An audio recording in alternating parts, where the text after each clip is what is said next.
everything we've done so far can be done without the need to connect to the target network. Now, once we connect to the network, we can do so many cool things. We'll be able to gather so much more info. We'll be able to intercept the connections and see everything that the people send, whether it's usernames, passwords, URLs, or anything really. We'll also be able to modify the data, and you'll see all of this in the next section of this course. Now, if your target does not use encryption, then you can just connect to it. If your target is a wired network, then you can just use a cable and connect to it and move to the next section. The only problem is if your target is using encryption. So, in this section, I'm going to show you how to break that encryption and gain access to Wi-Fi networks, whether they use WEP, WPA, or WPA2. Once we get the key, we'll be able to connect to the network, and you'll be able to do all of the things that you'll learn in the next section, in the post-connection section. The first encryption that we'll learn how to break is called WEP, or Wired Equivalent Privacy. This is an old encryption that can be easily broken. The reason why I'm still covering it in this course is, first of all, because, like I said, it's very simple, so it's a good starting point. Also, it's still used sometimes in some networks. Therefore, you can't really call yourself a hacker, and then if you see a network that uses WEP, you'll get stuck and you won't even be able to break into it. So, in this lecture, I'm going to explain how WEP works and what's the weakness that we can use to break it. And in the next lecture, you'll see how we can use this weakness in order to break WEP and get the key for any network that uses WEP. So basically, WEP uses an algorithm called RC4 to encrypt its data. So the way this works is basically, if a client wants to send something to the router, and let's say it wants to send this text data to send to the router, it'll first encrypt this using a key. Therefore, this normal text will be converted into gibberish, as you can see here. This encrypted packet will be sent into the air. So if a hacker captures this packet, as we've seen before, if we open this packet, we'll see that it's full of gibberish. Even though it actually contains useful information, we won't be able to read it because it's encrypted. The access point will receive this encrypted packet, and it'll be able to transform it back to its original form because it has the key. Therefore, it'll actually be able to read the contents, which is data to send to the router. The same happens if the router wants to send something back to the client. It'll first encrypt it using a key, send it to the client. The client will be able to decrypt it because it has the key. So the concept is always the same. The transmitter encrypts the data using a key, sends it to the receiver. The receiver is able to decrypt it because it also has the key. Therefore, anybody who captures the packet in the middle, they will get the packet, but they won't be able to see the contents because they do not have the key. So the algorithm and the way RC4 works is actually fine. The problem is with the way that WEP implements this algorithm. And to understand this, let's zoom in a little bit more on each step. So going back to the first step, we have the client trying to send data to the router, and the data that it wants to send is data to send to the router. So in order to encrypt this, WEP tries to generate a unique key for each packet. So literally each packet that's sent into the air, it tries to create a new unique key for it. To do that, it generates a random 24-bit initialization vector. The initialization vector is then added to the password of the network, to the actual key that people use to connect to the network. This generates a key stream, and then this key stream is used to encrypt this packet and transform it into gibberish. So basically we have the key stream plus the data that we need to encrypt, gives us the gibberish, and then the gibberish is sent into the air. But before sending this into the air, WEP will also append the initialization vector. This is the 24-bit random number that I said it creates in order to make sure that each packet has a unique key. The reason why it adds the initialization vector to the packet is because once the router receives this packet, it needs to be able to decrypt it. And to decrypt it, it needs the key and the IV. But the router already has the key, so there is no need to send that. Therefore, we just need to send it the IV. So, when the router receives the packet, it has the IV, it has the password or the key, so it can generate a key stream and then use that key stream to transform this gibberish into its original form and read the packet. So, if you think about what I said, you can probably guess what the weakness is. Basically, the IV is sent in plain text. So if you look at this, you can see the packet content is encrypted. So if someone captures this packet, they won't be able to read this, but they will be able to read the IV in plain text. Also, the size of the IV is only 24 bits. Now, considering the huge amount of traffic that can be generated on a Wi-Fi network, this number is not big enough, and the IVs will start getting repeated in a busy network. This makes WEP vulnerable to statistical attacks, so we can use a tool called aircrack-ng to determine the key stream once we have enough repeated IVs, and from that it will also be able to crack WEP and give us the key to the network. So from the previous lecture, we know in order to crack WEP, we need to first capture a large number of packets. This means that we'll capture a large number of IVs. The IVs, because they are short, they will be repeated. Therefore, we'll be able to use a tool called aircrack-ng to run statistical attacks and crack the WEP key. So we're using aerodump-ng to capture the data, and we've seen how to do this before. Then we're using aircrack-ng to analyze this data and break the key. Let's see how to do this in practice. So I already have my wireless adapter in monitor mode, and it's called Mon0. I've also already run aerodump-ng to list all the networks around me. And as you can see, I have only one network using WEP. This is called test AP3, and this is my actual network that I use every day. I've just configured it to use WEP to make this lecture.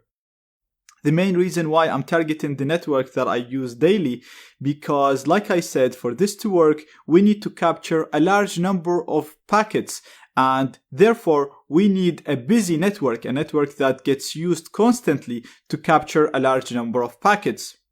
If the network is idle, then the process is a little bit complex, and I will cover that in the next lecture.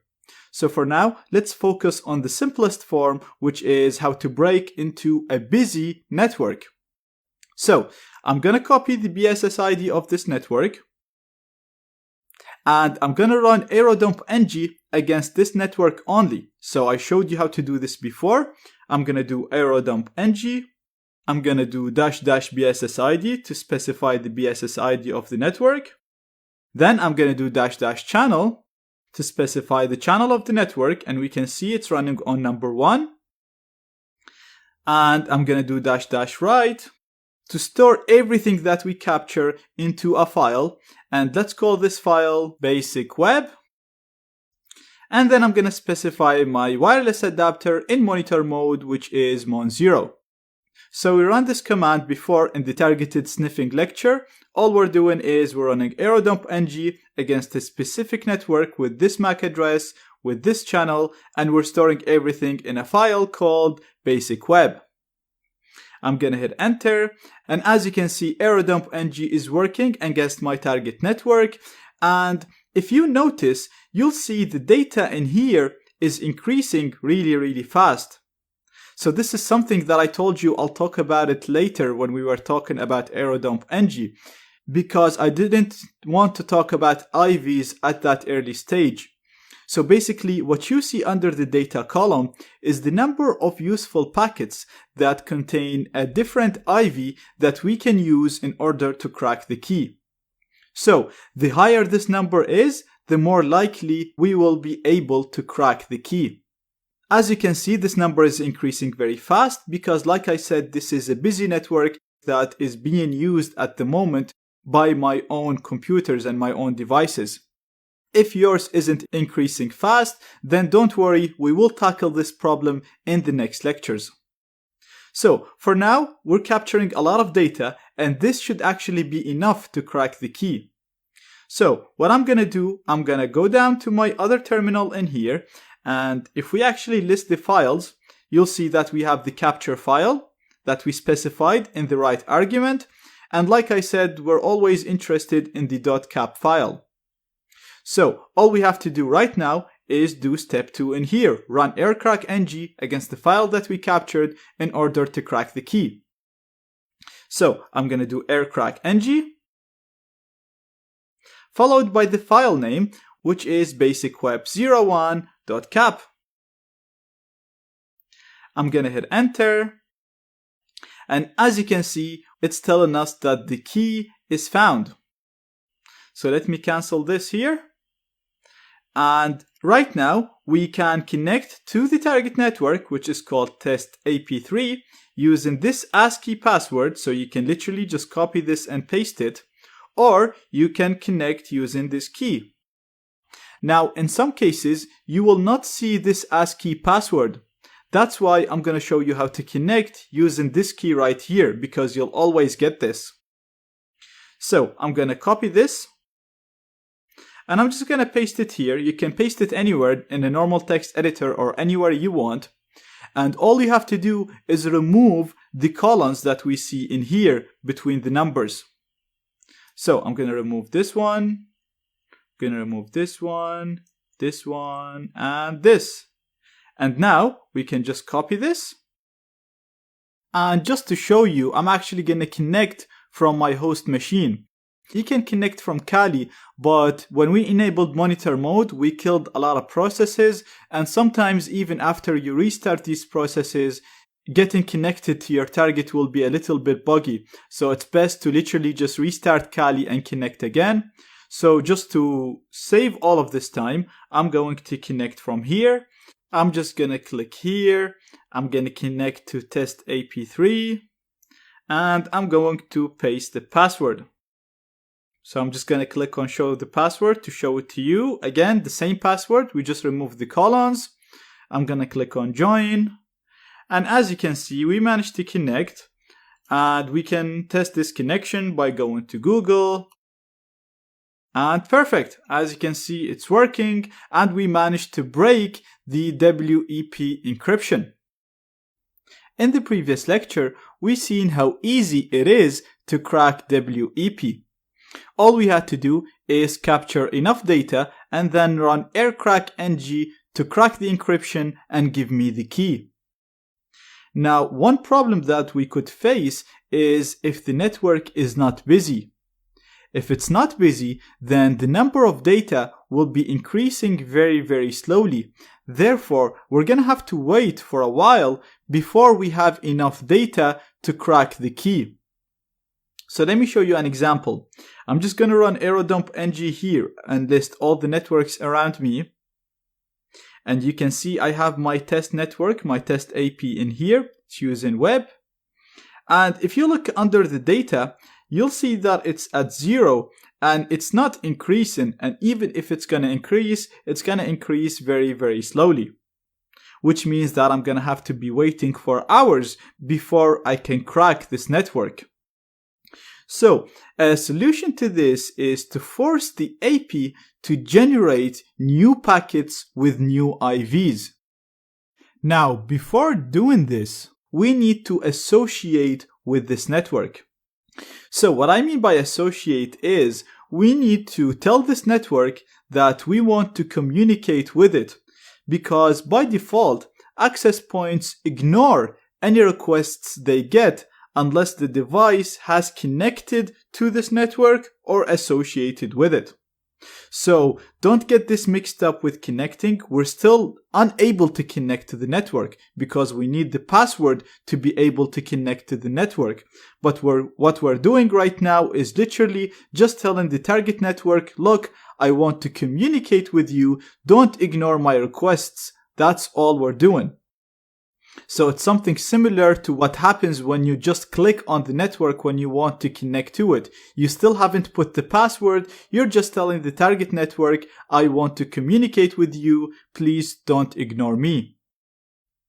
So in this lecture, I'm going to show you how to associate with the target network so we can communicate with it.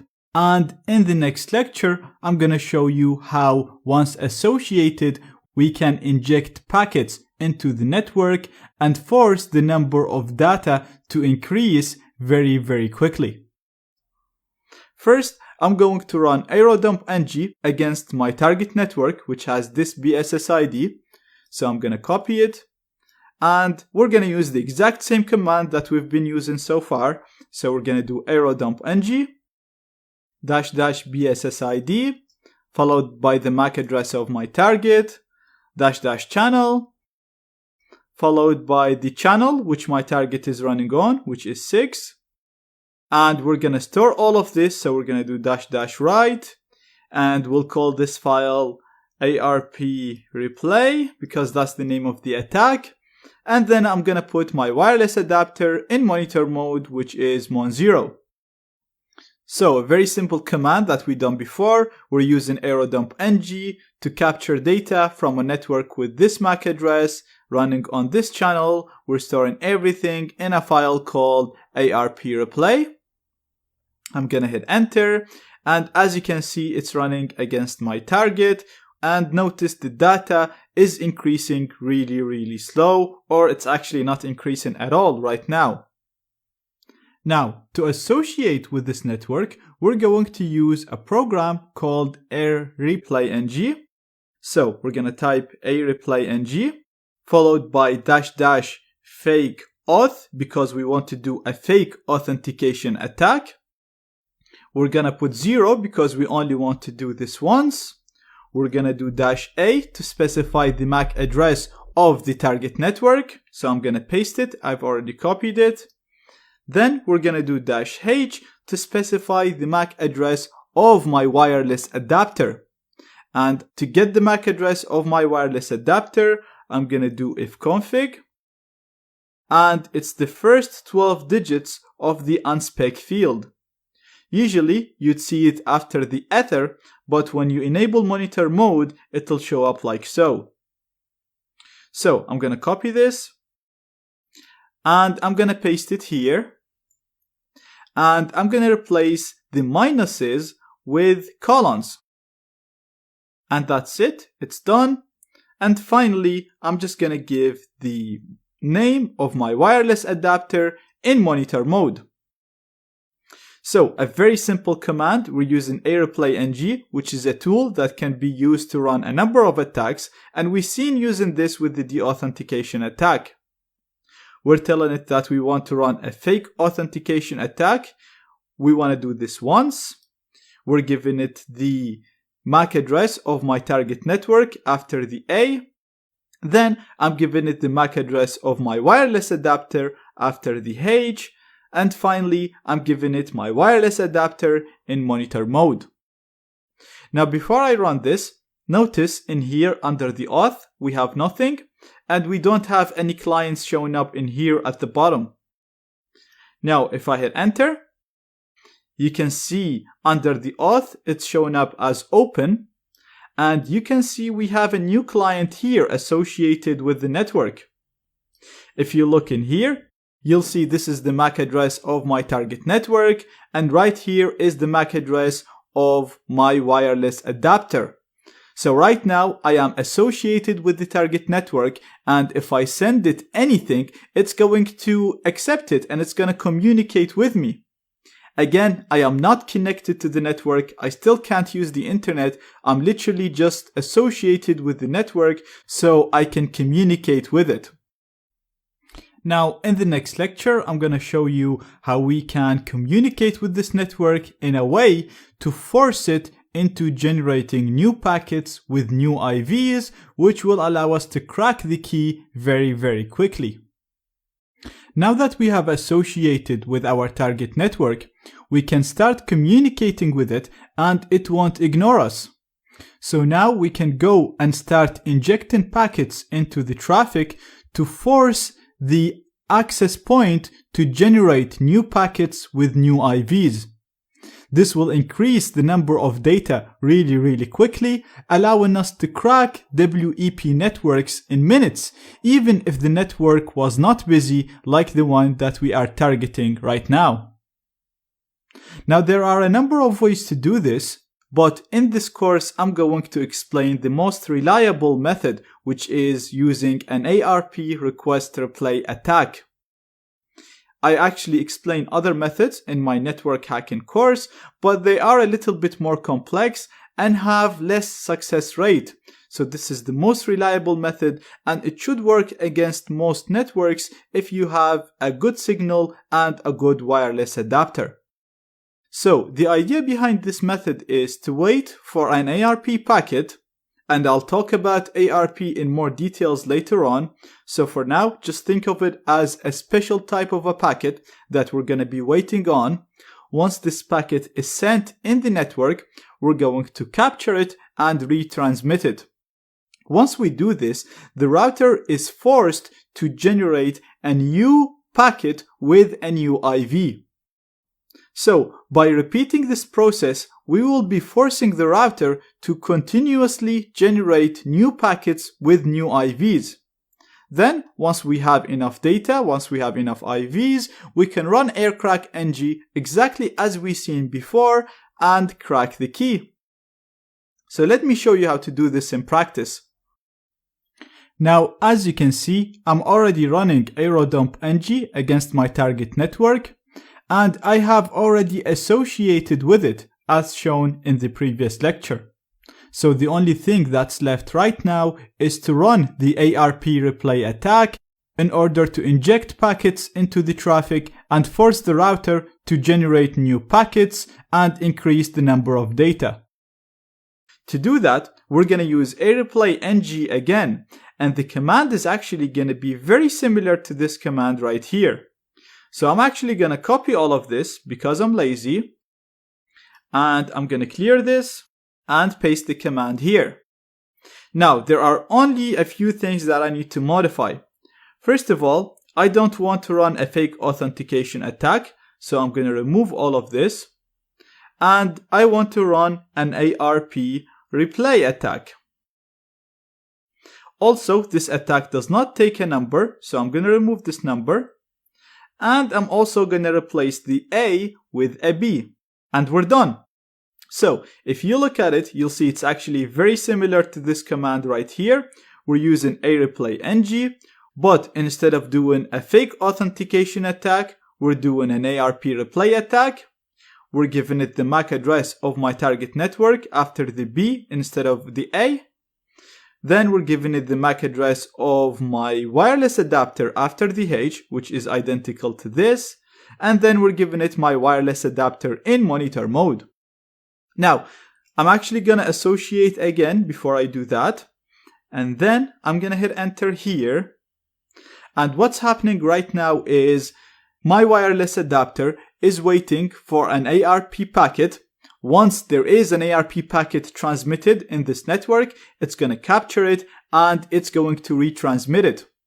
Once it does that, the access point will be forced to generate a new packet with a new IV, and we'll keep doing this, forcing the access point to continually generate new packets with new IVs. So you should just wait for it right now. We're literally just waiting for an ARP packet to be sent in the air. And as you can see, the number of data is increasing now very quickly, which means that we actually managed to capture an ARP packet. This ARP packet got retransmitted, forced the router to generate a new packet with a new IV, and we are continually doing this process, forcing the router to generate new packets with new IVs. So right now we can go ahead and run aircrack-ng to crack this network. And before I do that, I'll actually just associate one more time. and then I'm gonna do aircrack ng and give it the name of the file which we're storing the data in, which is called arpreplay01.cap. So I'm gonna hit enter, and you'll notice the cracking process right now will actually require more data packets. The reason for this is I've actually modified the settings of this network so that it uses a 128-bit key, because in WEP you can either use a 64-bit or a 128-bit key, and obviously the 128 key is longer. Therefore, I actually modified the key length for this lecture to make sure it's the longest key possible, and as you can see, we still managed to get it within about 47,000 packets. We have the key right here in ASCII, and we have the key in here in hex, where we can use after we remove the colons. So perfect, now we managed to crack the target network. It was idle, as you could see, there was no data being sent, and we managed to do this by forcing the target access point to generate new packets with new IVs.